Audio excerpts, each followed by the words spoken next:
entendu parler de Sunu, la danse Sunu. La danse Sunu est conçue autour de l'histoire de Bakar Fofana et de Sunukun Dabo. Les Fofana et les Dabo, dans le temps, il y avait eu une mésentente entre eux.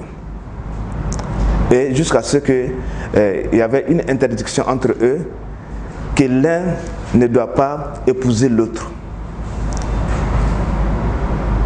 Il y avait un totem entre eux, donc de ne pas se marier, de ne même pas s'aimer, à plus forte raison de se marier. Donc, il s'est trouvé que à un moment donné, il y avait la meilleure danseuse, c'était dans le clan de Dabo. Et le meilleur danseur, c'était dans le clan des Kakolo, qui était les Fofana. Or, c'était interdit que les deux ne se marient pas. Le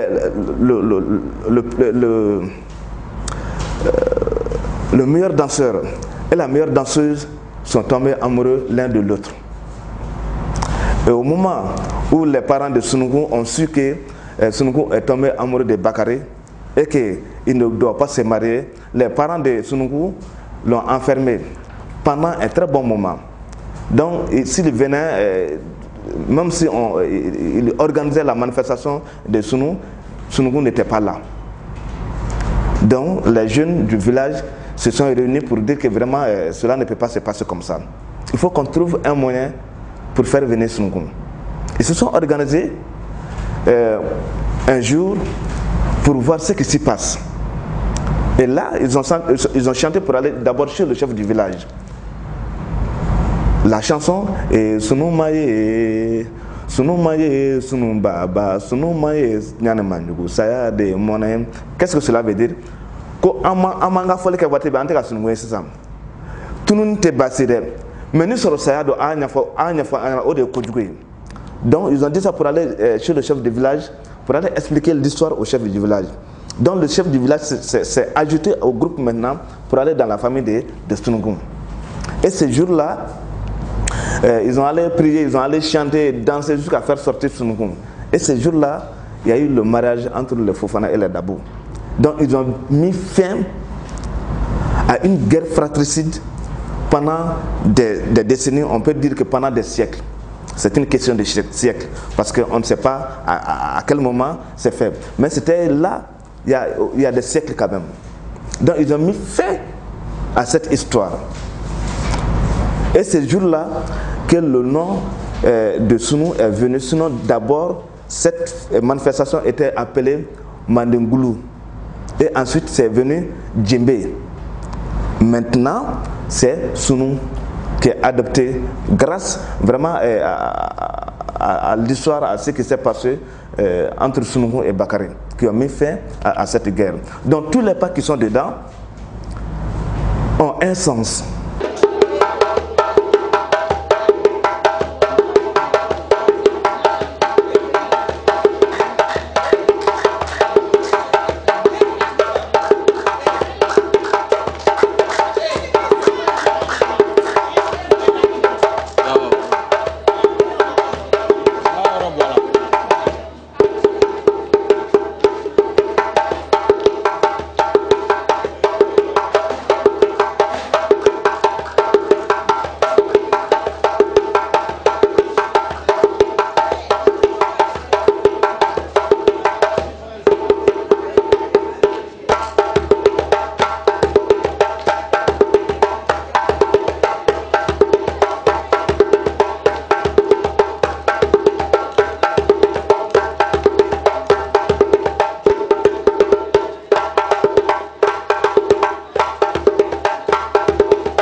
La région de Sikasso, il y a une danse là-bas qu'on appelle le Zagré. Le Zagré, c'est la danse des guerriers. Zanka guerrier.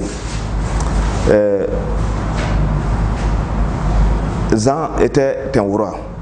C'était un roi Telet plutôt. C'était un roi Telet.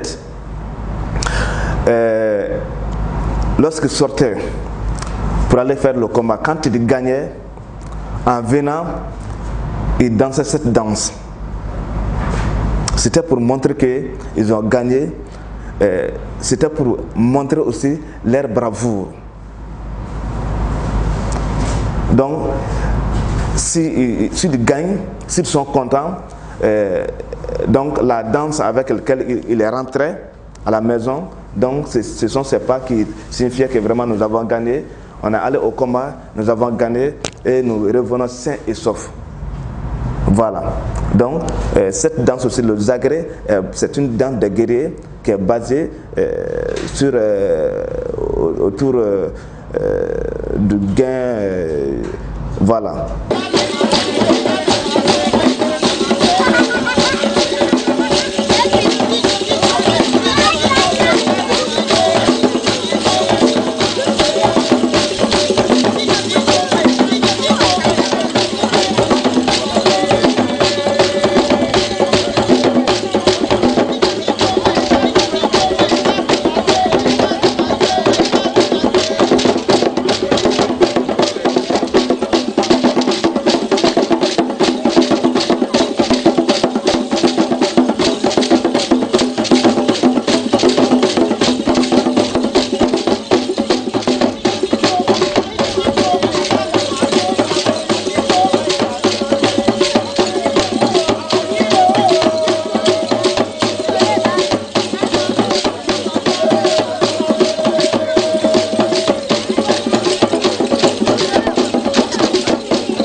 une autre danse là-bas aussi, qu'on appelle le Tchigouélé. C'est la danse des jeunes filles qui dansent torse nu. C'est les filles, d'après les gens qui ont les seins bien pointus, qui ne sont pas encore tombés, pour signifier que nous sommes mûrs pour être mariés. Voilà, ça c'est le Tchigouélé. Donc c'est uniquement une danse des filles qui ont l'âge d'aller dans les foyers au mariage, l'âge de se marier. Pour moi, les autorités doivent changer de politique. Même si nous voyons le budget qui est alloué à la culture ne permet pas au ministère de la Culture de faire rehausser la valeur de la culture. Donc nous devons, les autorités doivent accorder d'abord la valeur de la culture à la culture pour que la culture ne disparaît pas, pour que la danse ne disparaît pas. La danse, elle est au début de notre culture et à la fin. Il n'y a aucune activité artistique et culturelle qui se passe où la danse n'est pas l'animatrice principale. Si nous prenons des activités sociales, par exemple, s'il y a les baptêmes, il y a la danse. S'il y a le mariage, il y a la danse. Si c'est le nouveau an, il y a la danse. Si c'est pour implorer Dieu, pour qu'il y ait une très bonne pluviométrie, il y a la danse. Si les récoltes sont bonnes, on danse pour remercier le Dieu. Si nous, on veut faire rentrer les céréales dans les greniers, il y a la danse. S'il y a la mort, il y a la danse. S'il y a les initiations, il y a la danse. Donc, il y a quelle partie encore de la culture où il n'y a pas de danse? Il n'y en a pas chez nous. Surtout au Mali, il n'y en a pas. Donc, pour sa préservation, je propose que l'État accorde vraiment une très bonne valeur à la danse, en passant par l'organisation des compétitions dans toutes les localités, les concours de danse traditionnels, et ensuite que ça soit enseigné dans les écoles, à commencer par le niveau primaire jusqu'à l'université. Comme il y a déjà une université, mais ça doit être, le programme de la danse doit être inséré même dans le programme de l'université. Donc cela nous permettra vraiment une très bonne préservation et un bon moyen de préservation pour la danse traditionnelle. Nous battons l'Occident dans quoi? On ne fabrique pas de voitures, on ne fabrique pas de téléphones. En quoi on les dévance? C'est dans notre art et culture qu'ils peuvent nous envier. S'ils peuvent nous envier dans ça, nous devons trouver un moyen de les attirer à travers vraiment l'organisation de cette culture, des concours, en passant par le concours, en passant par l'enseignement de la danse dans les écoles, en passant par le financement des projets artistiques et culturels, des projets de danse. Donc c'est comme ça qu'on peut préserver. Si nous finançons les projets de danse maintenant, ça va partir. On le dit, si tu vois que ton chien te mordre, c'est que quelqu'un est parvenu à le rassasier. Notre culture, le financement de notre culture, c'est d'autres pays qui financent. Et vous allez voir, si tu essayes de préserver ta culture, tu ne seras pas financé par eux. Mais dès que tu passes par le comportement qui dénature ta culture, dès que tu passes par les moyens, c'est-à-dire pour dévaloriser ta culture, ils te financent. Si tu organises maintenant un truc qui est sur le genre, les questions de genre, si tu montes maintenant un projet de danse où on va parler de questions de genre, de l'égalité entre femmes et hommes, de l'égalité entre les transgenres et surtout les lesbiennes et tout, ils vont te financer. Mais dès que tu passes par le montage de ta culture, par une chorégraphie, si je vais maintenant à Yanfola, il y a le trémessé par exemple, je donne un exemple, il y a le trémessé qui est en voie de disparition. Mais si tu vas monter un projet sur ça, l'Occident ne va pas te financer parce que ça, tu veux te valoriser. Donc ils ne vont pas financer ça. Mais dès que tu dis que tu vas financer, vraiment les femmes sont dérangées, on n'a pas de considération pour les hommes qui ont l'aspect féminin, tout, ils vont te financer. Donc, moi je veux que l'État accorde la valeur, que les autorités aient une politique de financement de la culture du Mali, le financement de la danse, l'insertion de la danse vraiment à tous les niveaux, parce que c'est la base de notre culture, qu'on le veut ou pas. La danse est la base de la culture malienne, surtout de la culture africaine. Donc, nous sommes dans le cadre de la préservation, ça doit passer par tout ça là. Nous devons voir tout ça là. Si les autorités vont accorder une valeur, la population accordera une valeur. Dès que tu dis aujourd'hui que tu es danseur, tu es considéré comme le farfelu du village. Tu es considéré comme le farfelu vraiment de la population, de la société. Même au niveau des plus hautes autorités. Il y a quelques années, on avait donné le parrainage de la Biennale africaine au Mali. Pendant l'organisation de cette Biennale, le président qui était là-bas, il a appelé tout sauf la danse. Il a invité, il a tenu une réunion avec les éminents dans le domaine des arts et de la culture. Ils ont appelé les plasticiens, les musiciens, les metteurs en scène, les photographes. Ils ont appelé tout sauf les représentants de la danse. Et cette activité, si cette activité allait eu lieu, la base allait être dans la main de la danse. Parce qu'on allait demander de monter une chorégraphie pour accueillir les étrangers. On allait demander à la chorégraphie de monter au chorégraphe de monter une chorégraphie pour l'ouverture de cette biennale. Je sais que cela allait se faire. Mais à la réunion, on n'a pas invité un danseur ni un chorégraphe. Vous voyez? Donc l'autorité même avait commencé à enlever la valeur de la danse à la danse. La danse ne doit pas être encore, s'il y a une activité qu'on appelle la danseur, pour venir organiser ça. Mais dès qu'on dit qu'on doit accorder la valeur, vous dites que la danse n'a pas de valeur.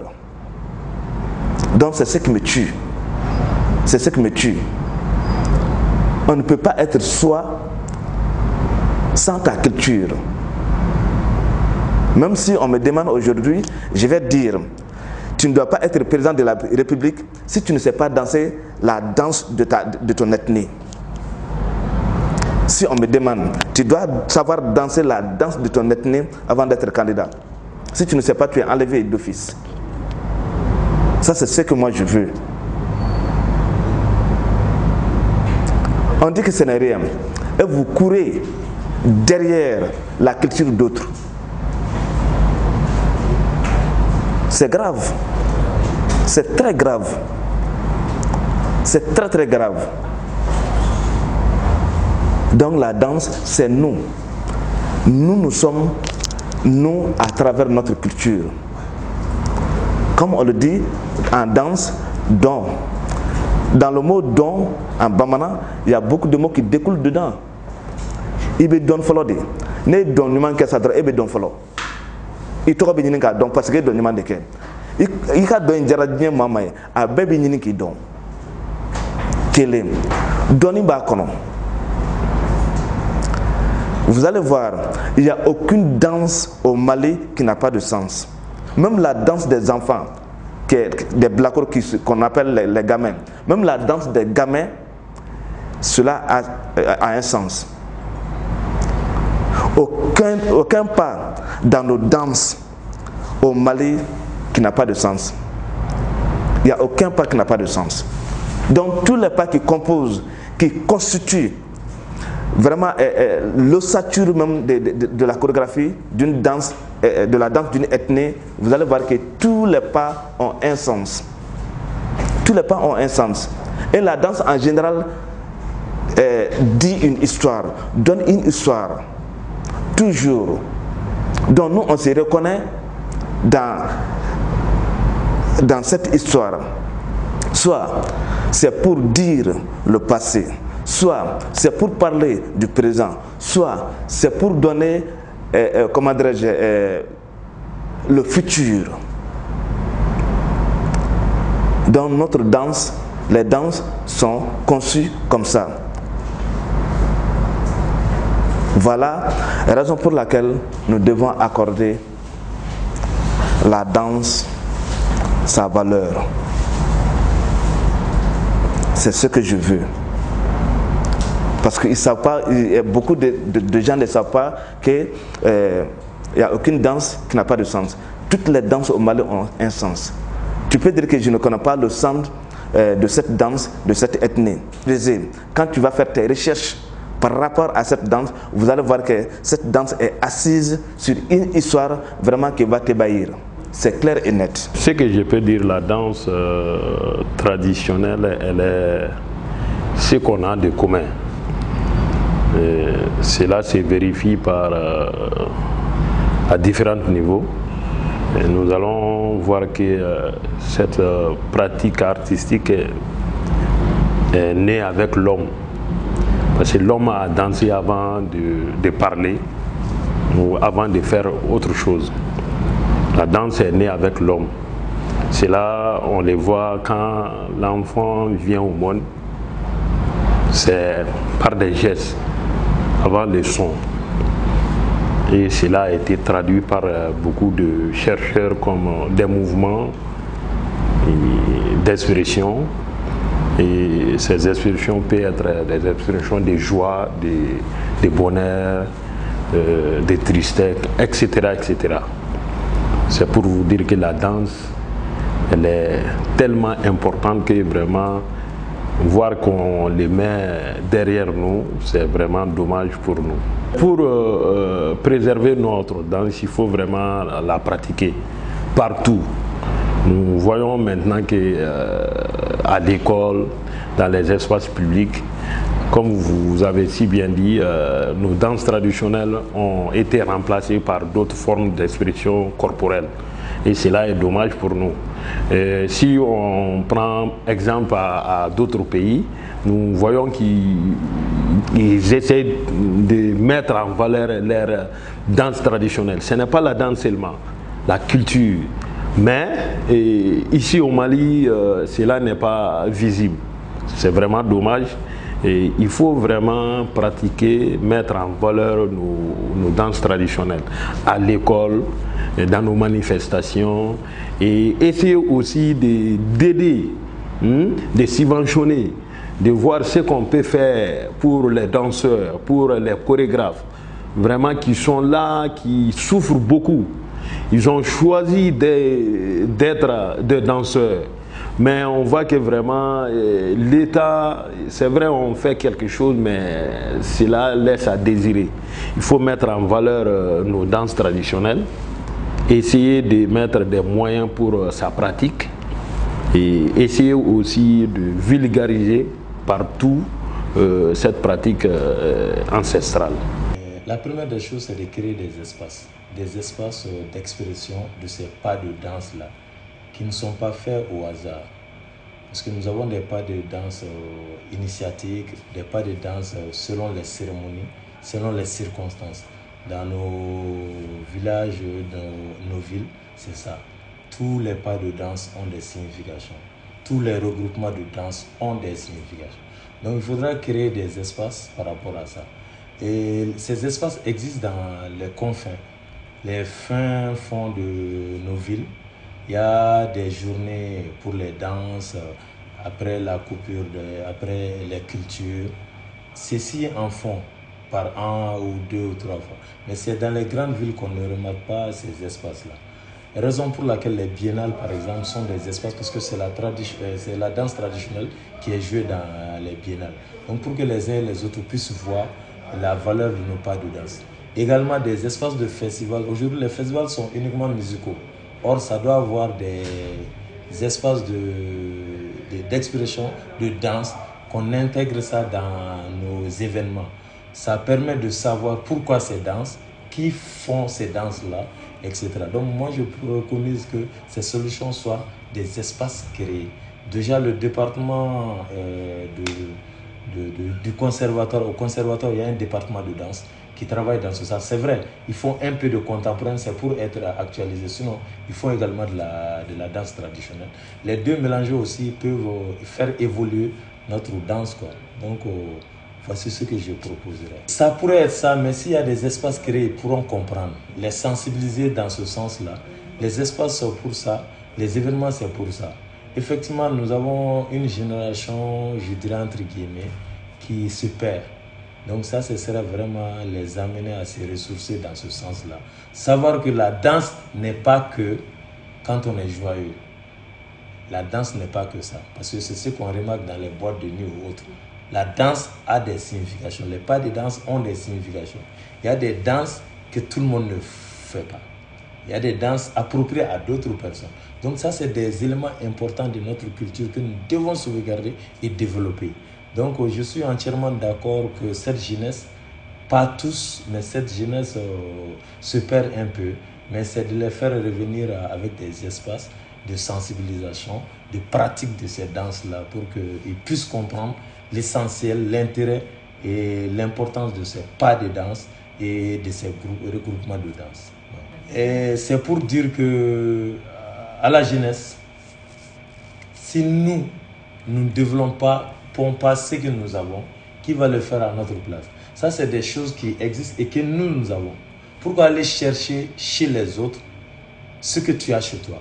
Ce que tu as chez toi, développe ça. C'est un appel à la jeunesse pour dire, intéressons-nous à nos valeurs culturelles. Ça, c'est des valeurs culturelles qui les autres viennent chercher pour les développer chez eux. Pourquoi nous aussi, on ne peut pas prendre ça en main avec intérêt?